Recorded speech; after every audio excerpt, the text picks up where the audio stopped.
Once you see something, you can't unsee Mm, it. And for right. me, that was the environmental impacts, the concerns around sustainability, around waste. It's this unseen problem and something the average person doesn't really know unless they were working in the industry. Not everyone has to start a FABSCRAP. There's a lot that you could do to even just support the organizations that already exist. Welcome back to the So Good to Grow Good podcast, the show where we explore how changemakers and innovators are building sustainable systems for a better future. I'm your host, John Kane Gonzales, and I'm deeply fascinated by leaders who see problems and create scalable solutions that matter.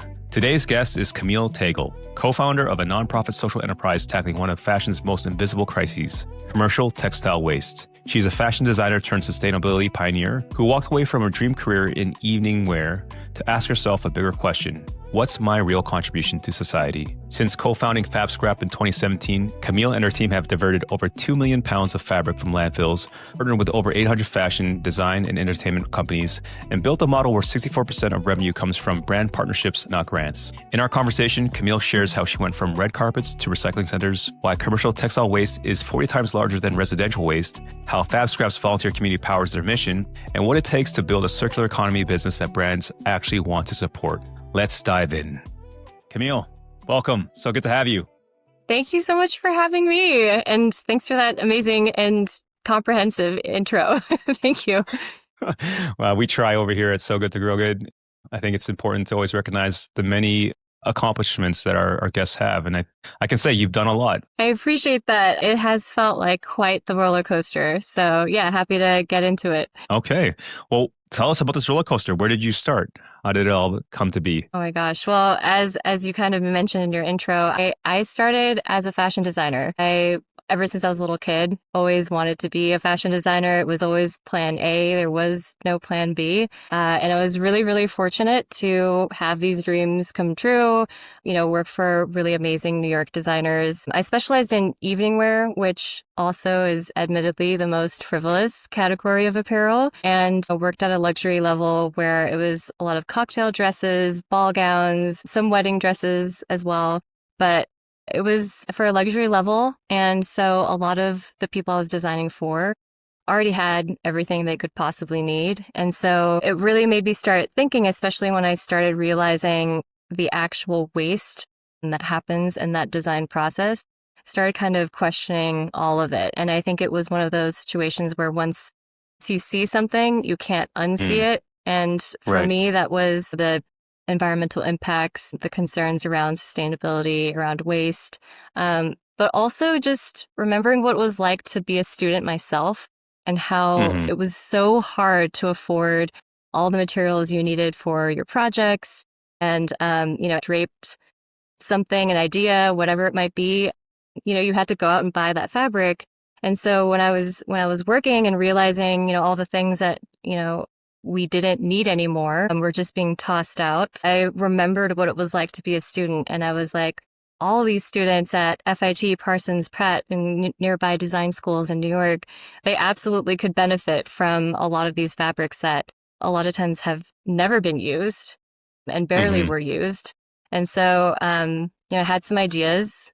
Okay, how can I get these fabrics to these people who can really continue the life of them? And started sending interns down 7th Avenue in cabs to their classes. And then I started realizing, okay, maybe there's a more official way to do this. And that's kind of where, the wheels and the gears started turning. Gotcha. I mean, was there like a specific moment where the light bulb went on and like, I have to do something about this? Actually, yes, there was. I remember it quite well. I was in a design meeting. It was one of the first meetings of the day. My boss at the time, the design director, looked around at all of our fabric boards, which were the orders we had already placed for all this fabric. And he said, you know what? I'm just not feeling it anymore. So I don't want to design into any of these fabrics. And I want to start from scratch. And I want to just order like new fabrics because I'm just not feeling it anymore. And I think that's when it really, that I think might have been the last straw for me. Because, over time I had been picking up on other things and, realizing where there were opportunities for change. And then that was definitely a big one for me where I realized, okay, something's got to be better. There's got to be a better way to go about this. Well, cheers to him. Hopefully you've given him a bit of a thank you since then. No? I can't say that we've been in touch. No. Okay. No. It's interesting. And it's a great story.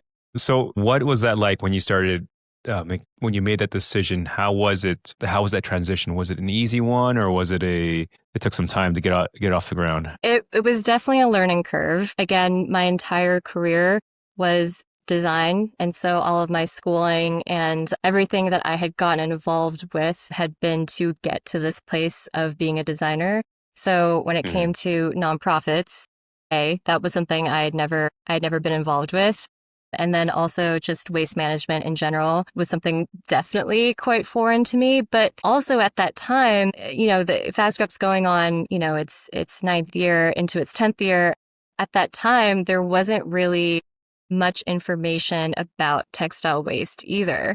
And so in addition to also not knowing some of these industries to begin with, we just hadn't gotten to that point yet to where there could even be models to look at or reference or, look at as like example setters. So I think the things that were, the ideas that I had about how to reuse this fabric and how to connect our communities and how to also bring brands into the conversation, that there wasn't really a precedent for that too. So that was an additional learning curve that we kind of actually created and were able to like show others along the 10 years of us being in operation of, how they could look to someone who had kind of done a similar thing. So that's awesome to be able to like pave that journey or that way for people. But yeah, there is a lot definitely in terms of nonprofits, waste management, and in general, just sustainability that, it took form from talking to people, from, attending a lot of information sessions or other panels that were happening in the industry. Just a lot of, teaching yourself along the way and trying to be as nimble as possible. Gotcha. Well, I'm curious and you say the word we, so I know there was a co-founder or is a co-founder. Yes. So I met Jessica Schreiber, who was the other co-founder of FABSCRAP back in 2016. She had worked for New York Sanitation. So a lot of the recycling parts of our nonprofit was kind of modeled after her experience at New York Sanitation. So the collection and then, definitely the data tracking, all of that was definitely from her experience at New York Sanitation. Got it. So what did, for you in particular, I guess, like what did your friends, family, colleagues think about switching from fashion design to waste management? Oh my gosh. Well, it's funny because no one in my family had ever gone into fashion and definitely had never gone into nonprofit. So I had just kind of gotten to that point where I explained fashion and they finally understood it. And then, it was just out of nowhere pulling the rug from under them and being like, just kidding. I'm actually going to do nonprofits now. And in an area and industry that there is no precedent for. So they've been amazing, like really supportive, despite these surprises and, kind of catching them off guard. But I think they've also over time really come to understand how the switch was an important one, just again, in terms of like thinking about one's legacy and like one's impact on the world. And, the more that I talked about FABSCRAP and, shared what it is that we do with them, they've definitely become more aware and more mindful about their own impacts too, which I think is really great. That's beautiful. Well, is there, we talked about that moment where the light bulb went on, but there's also the other moment where, okay, why now? Because you could have probably done it maybe 2 years down the line, 3 years down the line. Why now? That's a really great question. I think when even that first moment that I described of, being in that design room, I think it was just this realization that this has already been happening for long enough. And so there was almost this responsibility of, if I have these ideas and I'm putting together in my head these new systems that could be introduced to the industry, like, why would I delay it any longer. And Right. there was, I think this just genuine, it was almost like it was so connected to my own purpose as well. And when I started realizing okay, yes, I've been trained and I have these specific skills and this expertise in fabric from my design days. And so I think it was also realizing that a lot of this was not only applicable towards design, that there was so much about the solutions of textile waste that these were also integrated in. And so it was very much tied to my own personal purpose and a calling, if you will. Like there was this need and I had these answers and I had these skills. And so it felt like, why would I not just jump right into this and try to do it sooner than later? So, right. Yeah. It takes a lot of courage to do that for sure. So, I mean, part of it was also like I was young and a little naive and I just assumed everything would work out, which I guess if I were presented with a similar situation now, much later when I'm now much older and have different experiences, I think I would have hesitated much more. But at that time, it was, young and naive, which actually kind of was a good thing. But I also figured, if I try this now and it doesn't work out, then, I can still pivot and do something else. And so it didn't seem like the risks were to the point where I shouldn't give it a try. And again, it being so tied to my own personal purpose and how I felt I could contribute specifically, then I was like, oh, let's give it a go. Yeah. I mean, exactly. I think that's a lot of times we get caught up on what if it doesn't work. And when you have time on your side, I think the thing that I always try to do is why not now? Just try it out, And Exactly. And, I was lucky to meet Jessica as well when I did, because there is something about having someone else figure it out with you. And we each had such different skill sets that really complemented one another. So it was also helpful in not fully doing it alone and having another co-founder. Gotcha. Yeah. I mean, you've mentioned your purpose a couple times now. I don't know if you actually mentioned your purpose though. What is your purpose, if I can ask? Yeah.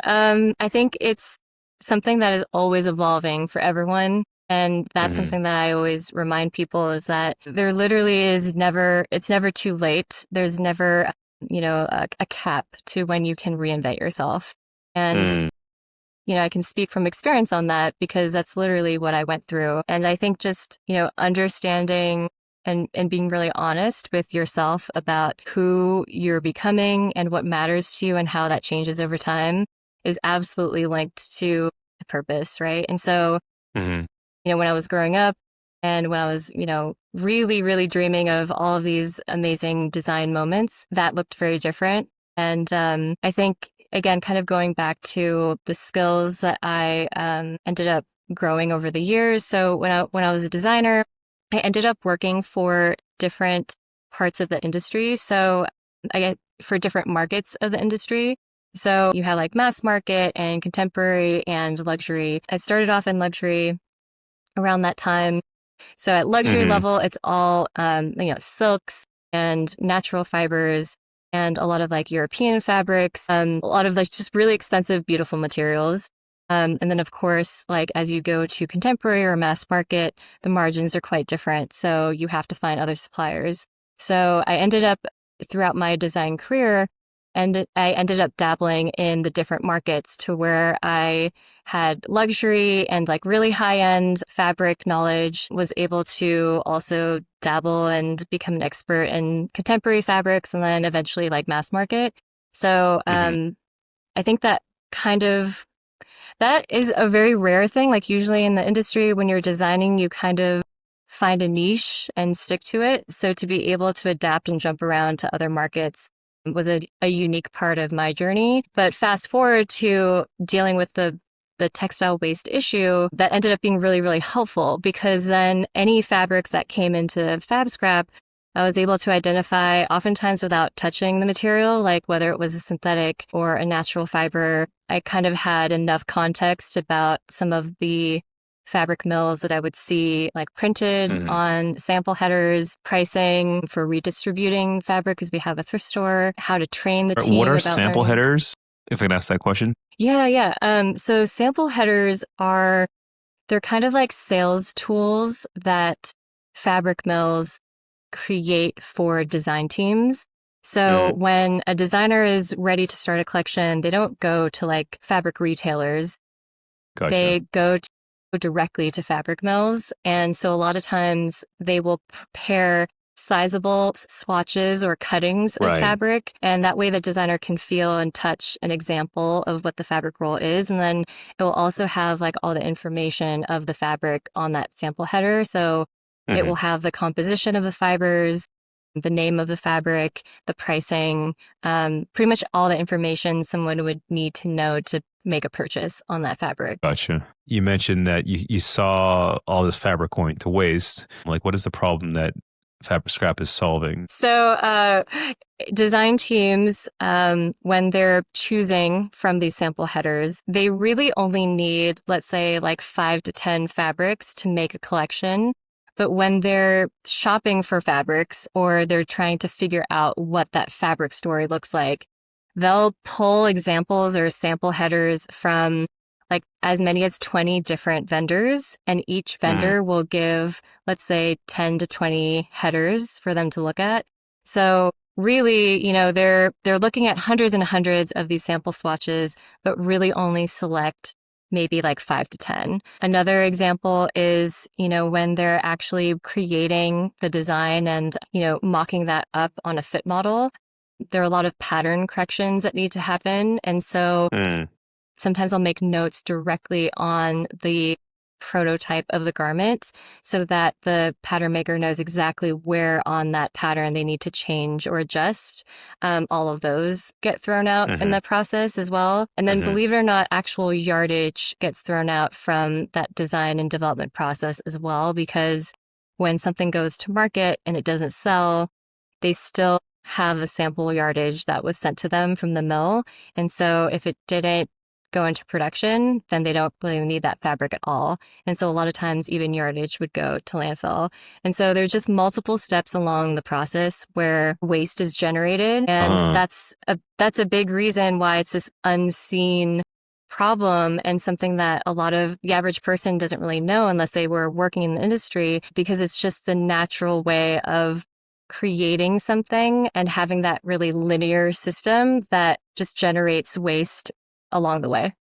Right. So, I mean, that's interesting. I didn't know they would just throw a whole yardage, you called it. I'm imagining this big roll, like a Tootsie Roll that's just like full of fabric, and they just throw it in the dumpster. That's insane. That's just because they're not selling. I mean, for someone who's never heard of FABSCRAP, what does FABSCRAP actually do? What is the step-by-step process, if you could explain it that way? 100%. So if you want to think of cardboard or plastic recycling, how brands need to sign up for that service to get their waste carted away from their office, we're very, very similar. It's just that we specialize in fabric. So it really starts with the collection from the brand partners that we work with, who have all this textile waste from their design and development process. So they'll, sign up for our service. They'll use an online portal to tell us when they have a certain amount of textile waste that needs to be picked up. We show up at their door, cart it away, and we give them the data back of their total amount of pounds of fabric that they've saved from landfill by recycling with us. But then when we bring it back to our warehouse, we need to sort through what we picked up, and we sort it for either reuse, which would be like our fabric thrift store, where we support our community and redistribute the reusable fabrics, or we sort it for downcycling, recycling, which oftentimes means that the fabric pieces are too small to be reused and they get downcycled into insulation. Different types of insulation for the automotive industry, for industrial purposes, like a lot of fillers in homes, walls, etc. Gotcha. You would think that with all that waste, they would find alternative ways to monetize it. Why do you think that isn't like a common way of thinking in the fashion industry? There's a few reasons why. And some of them are actually just kind of going back to the basics. And so I know people always like to talk about really fancy, advanced technologies that can really be these, all-inclusive solutions for sustainability. But so much of the time it comes back to very rudimentary things like communication between departments. That's a very Okay. simple one where, you might have a sustainability team who are experts and know what to look for, but they're not necessarily talking to their marketing team. They're not necessarily connecting with the design team on the designs that are, emerging and being created in that moment, and how to then connect it to the production team who would take those designs and do it at a much larger scale. So I think there's usually a break in communication, especially if the brand is large enough where they're super established. They've been around for like 20 years plus, and they've then therefore grown to have these not only different teams, but like huge, huge departments with multiple teams within each department. It's just really hard to get everyone on the same page. So communication is one. Two would be like the process of even just that linear process of design and production. That is the most difficult issue that a lot of brands, even if they are very well intentioned to making change and adopting more sustainable initiatives, again, if they are very well established and they have, they've been around for several years, it's undoing all of the, the setup that had been, just blindly followed for years and years. It ends up being really complex to ask brands to just make a change overnight because there's so many different aspects that do need to be changed. And it's really, really difficult for anyone to change one, let alone all of them overnight. And I think that's where, again, it kind of comes back down to really simple things like communication or just streamlining or standardizing certain decisions so that everyone across the board can follow them.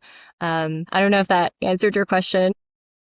Yeah, it sounds like a cultural thing in some respects as well. The way that things have been done, always, never questioned. And I guess when you get to a certain scale, especially as time goes on, you obviously produce more wastes as well. But you never really think about that waste. You didn't think about it before because it was such a small scale, but now you're over here selling millions and billions of dollars of stuff, then the scale is just amplified. Yeah. And honestly, it's also the schooling. A lot of the curriculums at design schools are not really updated or modernized in the way that it has to keep up with the things that are happening with sustainability. Do you want to name some schools? I'm joking. I'm joking.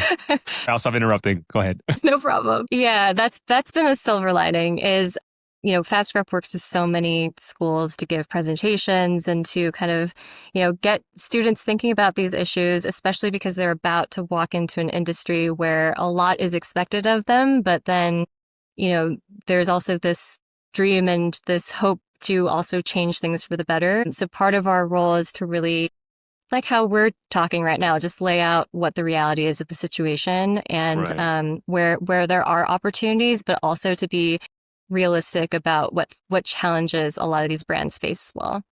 Gotcha. I mean, to me, again, like a lot of the people I've been talking to, it just feels like no-brainer solutions. Like, why aren't we doing this? But I'm curious, like, how has it been approaching these brands and whatnot? Maybe early on and more recently, has it been an easy sell, let's say, to get your service, to use your service? Have they been more or less like, yeah, just take our waste? Or has it been like, no, don't do it? I have to say we've been really fortunate where we don't really have to try to convince people too much. A lot of people actually come to us already having heard of the recycling solutions that we have and ask to become part of it, which I think says a lot about everyone's intent. Like I genuinely think a lot of these brands do want to do better, but there are so many things, whether it's hierarchy or whether it's red tape or whatever it might be, there's a lot of things working against them.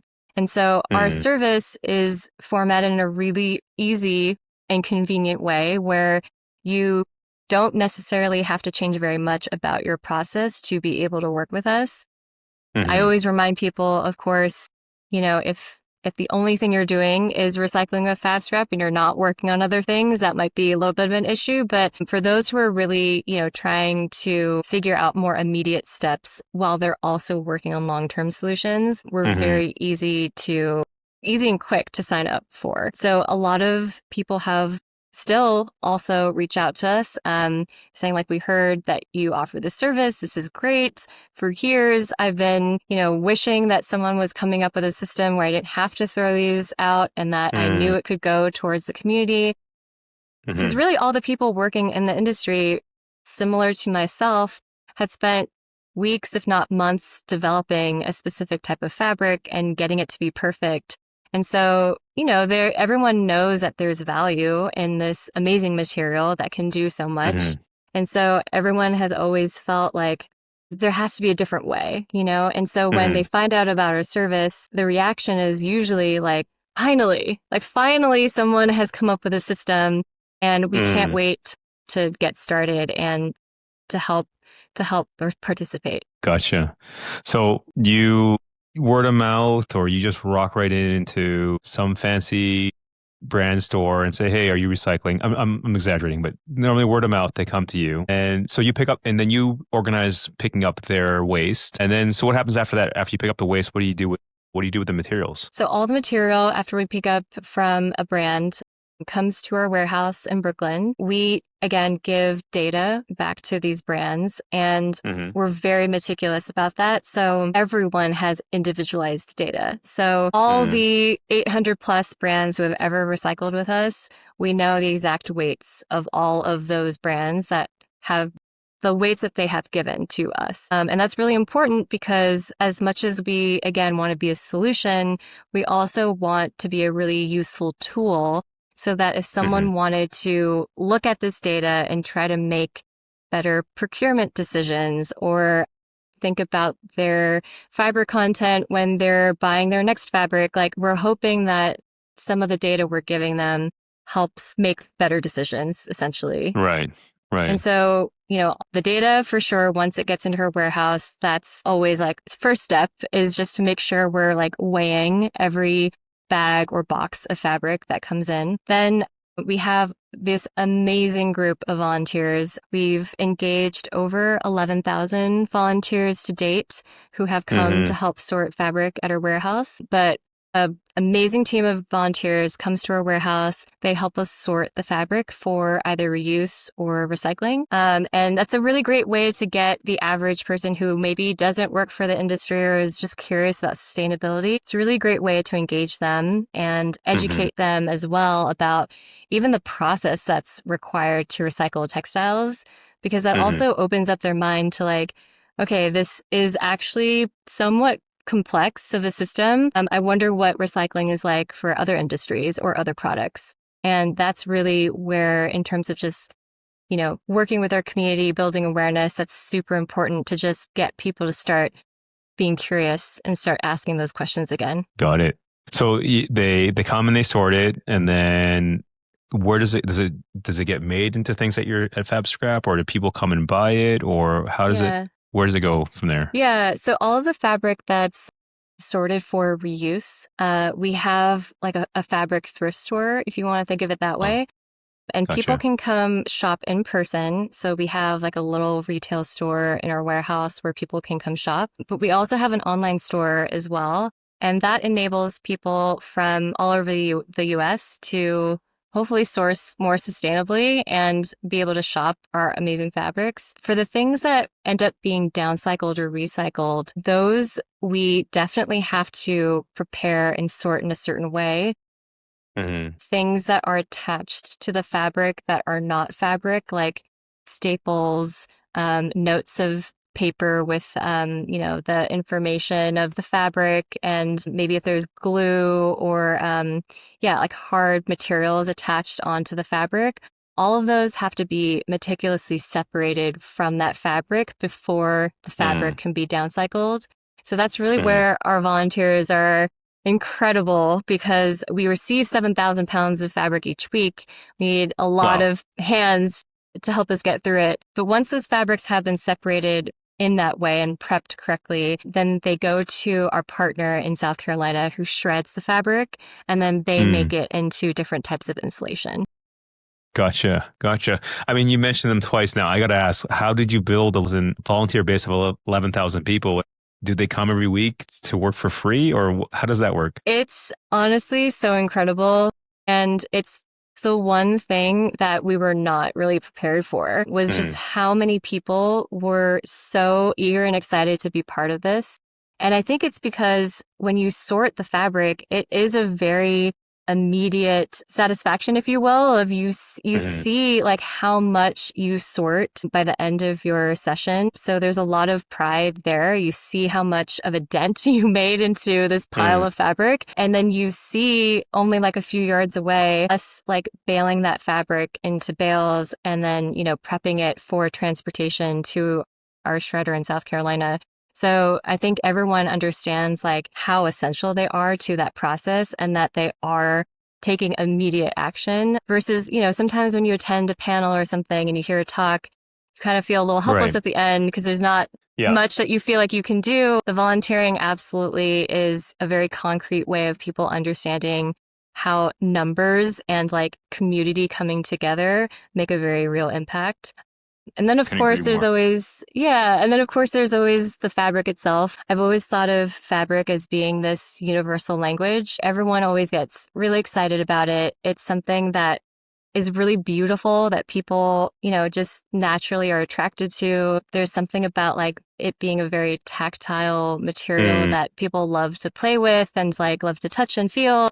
And there's a lot that you can do with it. So even our community, like so many different backgrounds, so many different age groups. It's all because everyone is united around this one material, this one amazing material. I always had this joke with my friends that, as you're saying about it being a very immediate gratification and that rather than going to a talk, you get to actually do something. I said to my friend one day, like, rather than going to New York City Climate Week, just go plant some trees. Yeah. Because all that money, all that time spent.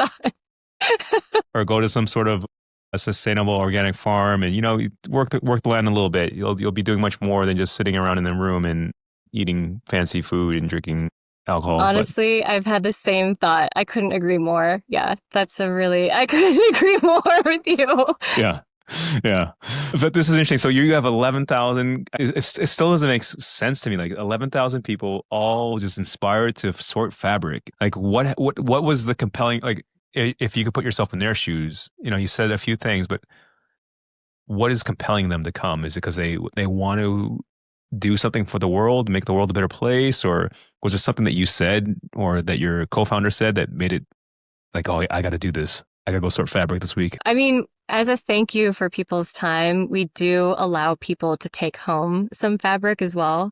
So that, of course, for students especially is a huge reason to come. But again, it kind of goes back to this love of fabric. I think whether you're a student or an entrepreneur or someone who has maybe finished their career and is just getting into sewing as a hobby, people find us because they love fabric. And then they realize that our fabric is a means to make the world and our environment better. And so then it becomes, kind of this like no-brainer solution of, well, yeah, if I need material, of course I'm going to go here instead of Amazon or some other place that is not like looking out for the greater good of other people or our planet. And so I think it's really just been this incredible movement where a couple posts on social media and then, word of mouth spreads quickly or people are resharing and liking and it's just generating, this community of people who, they're all coming to FABSCRAP because they just really love fabric and they're excited to work with it. And maybe some of them are like myself where they've had some experience with the industry and they know how wasteful it is. But really, I think it's even just giving people access to not only the material itself, which, in the past before FABSCRAP, again, it was going straight to landfill. There wasn't anyone who was collecting it and like making it available again for the public to access it. But it's not even just the access. It's also then kind of like we were talking about access to a very concrete way of taking action. And gotcha. Yes. Being part of the solution. That's huge. Yeah. That's, sometimes helping out the soup kitchens is a good example of that. When you go down, it's a real easy way just to contribute to some of these challenges. And I feel that's kind of similar for you. Yeah, exactly.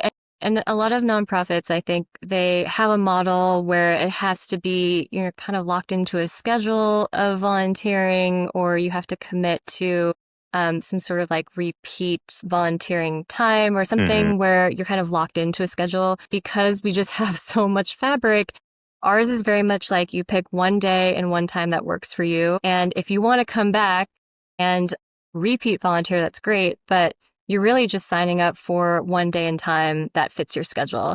And so I think maybe there's a little bit of that ease where it's not as complicated of a system. I definitely I used to work in usability, user experience. The easier it is, the more likely people are going to use it. So that's a really beautiful way to kind of wrap it up. I'd love to talk about numbers for a little bit, if that's okay. So you mentioned, you didn't mention, but 2 million pounds of waste diverted, over 800 brands. How did you do that? How did you scale that? Sometimes I still ask myself, like, how are we still doing this? Like, how are we hanging on, right? Especially with COVID being thrown into the mix. To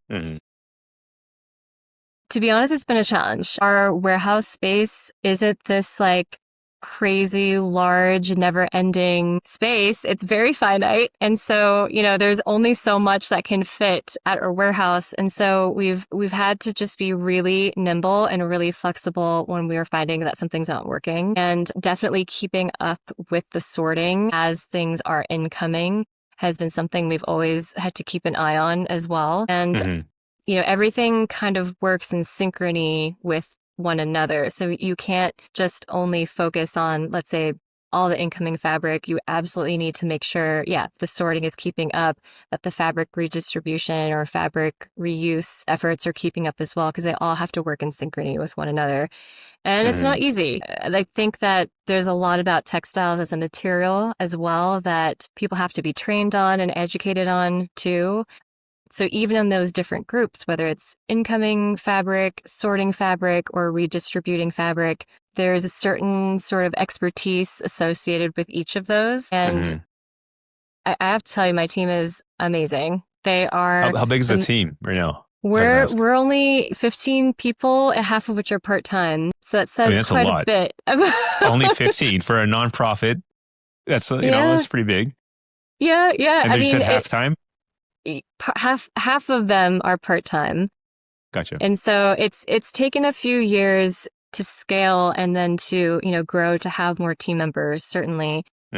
But for 7,000 pounds a week, 15 employees never really seems like enough. And everyone works super hard and is wearing a lot of different hats. But they are incredible. And I think it's really that passion that really makes them more curious and more open to figuring out other solutions. And they're quicker then to also let me know when things aren't working or if things could work better. And so we're constantly reevaluating what could be easier, better for everyone involved and therefore more effective. And so I think it's just constantly making sure we're not being too complacent in any one area. And then also knowing that everything has to work in synchrony with one another. And therefore the communication, like I was mentioning before, has to be really strong across the team. And one department who you would assume would never have to interact with another absolutely does every single day. And so there's a lot of open communication, maybe over communication, and just lots of amazing people constantly trying to figure out, is this the best solution, and iterating more strategies and more ideas. And so it's I have to really just give all the credit to my team. They are really fantastic, a fantastic group of people. That's amazing to hear. A really, really good team will make a lot of difference in the success of an organization. That goes without saying. And so what about the 800 brands? How did you get them all on board? All of the brands who recycle with us or have recycled with us, they all found us. And again, it was a little bit of word of mouth, maybe through social media, maybe just by Googling, fabric recycling. But all of them have found us in some way or form. I don't really know how, because we never really did, a lot of outreach to try to get people to sign up for a service. Yeah, they've all found us. And has there ever been a situation where you've had a slump in demand, or has it always just been up? I guess COVID, but that kind of doesn't count because everyone was suffering. But even then, even in COVID, waste doesn't stop. Like if people are still designing, even if they're designing less, but they're still designing, there's still going to be waste. So we were one of the first to come back even during COVID because there was already demand from everyone for what we do, whether it was recycling or whether it was purchasing fabric. So yeah, no, I there hasn't really been a dip yet. In fact, there's been more demand, I would say, especially as more people become more aware about sustainability. I think there's actually been an increase. Wow. I mean, that's a very rare thing to hear, especially for like a nonprofit. Like you rely more on service fees, right? Versus grants. Did I understand that right? Yeah. I would say. How did you come to that? Our biggest revenue is really just the fabric recycling. And I think that kind of is a reflection too of the mission that we're trying to solve, right? Like people's volumes of waste are just so intimidating sometimes. And the reason that we have the constant demand is because it is an issue where people need to really redesign their whole design and development process, and they need to make tweaks and adjustments and communicate better with their teams or just become more educated on all the different issues. So until there's significant movement forward, then kind of what I mentioned before, as long as people are designing in a linear system, there's always going to be waste. And so there's always going to be the need for us to pick up more fabrics from brands over time.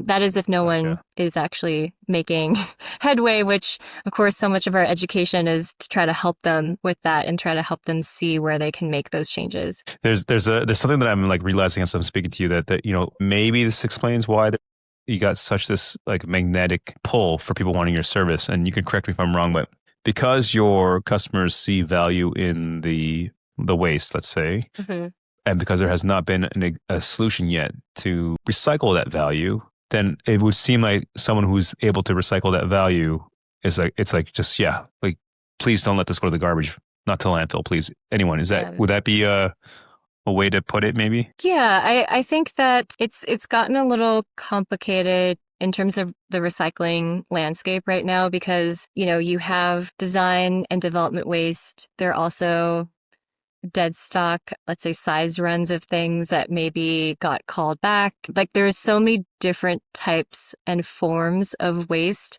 that some of them can be monetized much easier than others. So an example of that is a sample garment that has no imperfections or was maybe the final prototype that didn't have all the markings and cuts and like adjustments on it and was just like the final prototype. That prototype is technically different from the actual production line that went to a store. Like it's, the example of it and not the final product. That's really easy to monetize because it's a full garment that is not cut into or damaged.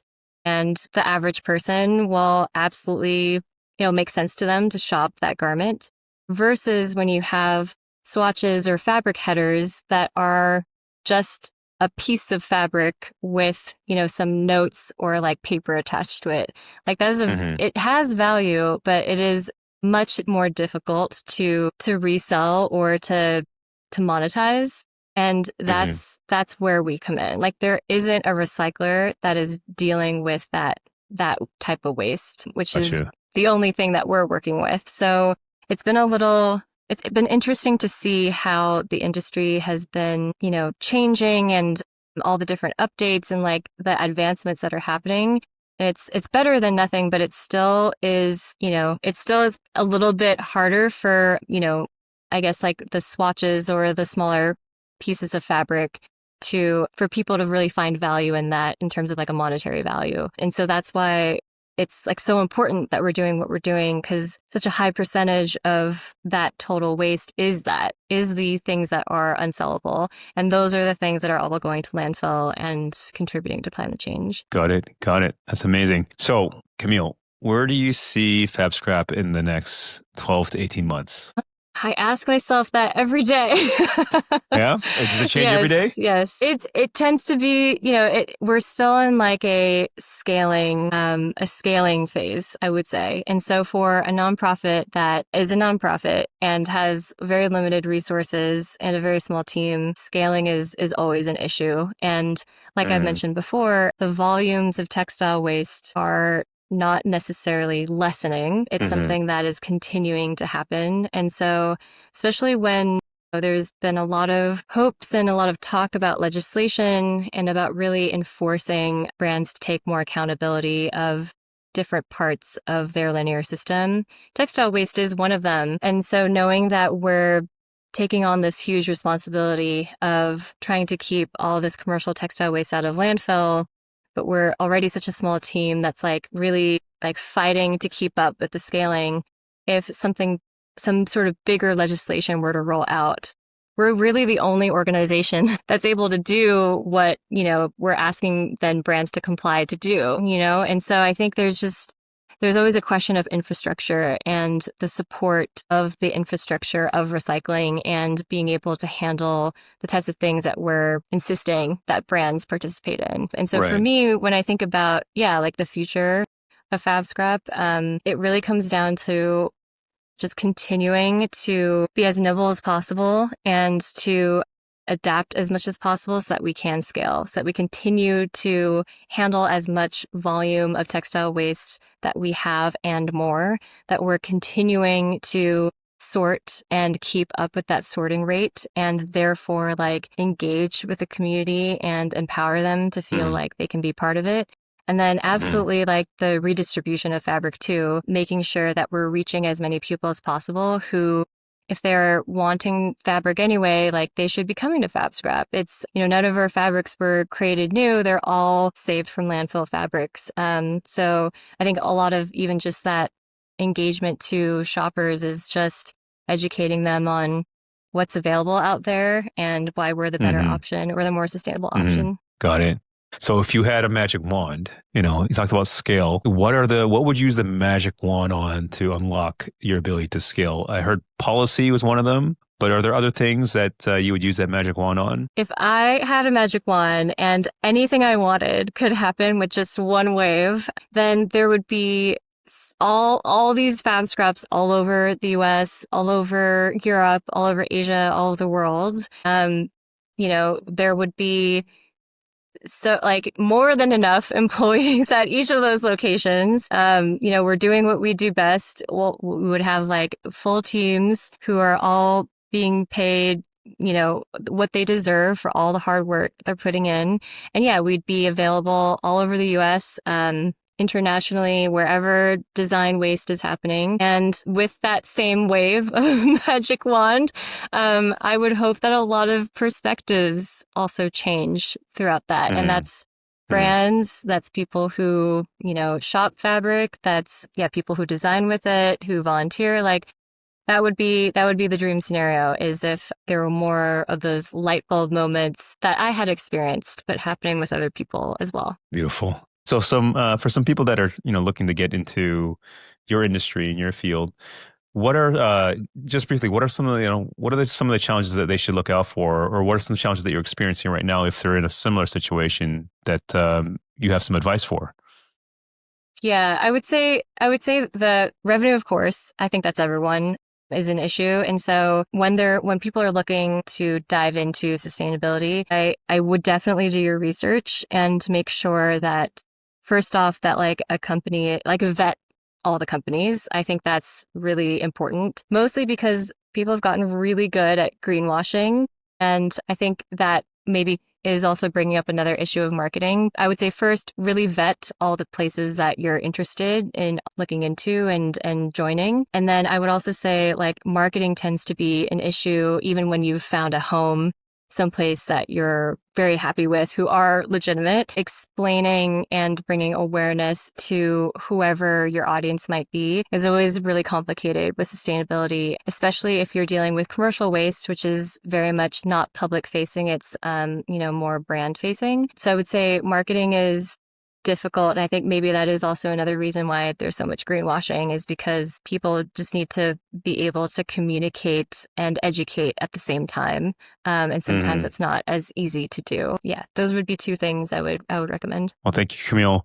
Any last parting advice for aspiring social entrepreneurs who want to make a dent in the world? I would say, if not everyone has to start a FABSCRAP, like there are a lot of things that you can either support a lot of the organizations or businesses who are already doing great work. You could maybe join that team also if that's something that you want to pursue, even just professionally. But there's a lot that you could do to even just support the organizations that already exist than having to start your own, and partnering or joining forces is always going to be so much more impactful as well, because you're then not only using more, like double the resources, but then you're reaching more people as well. And I think there tends to be a thought of like, I have to do this myself and I have to make it my own.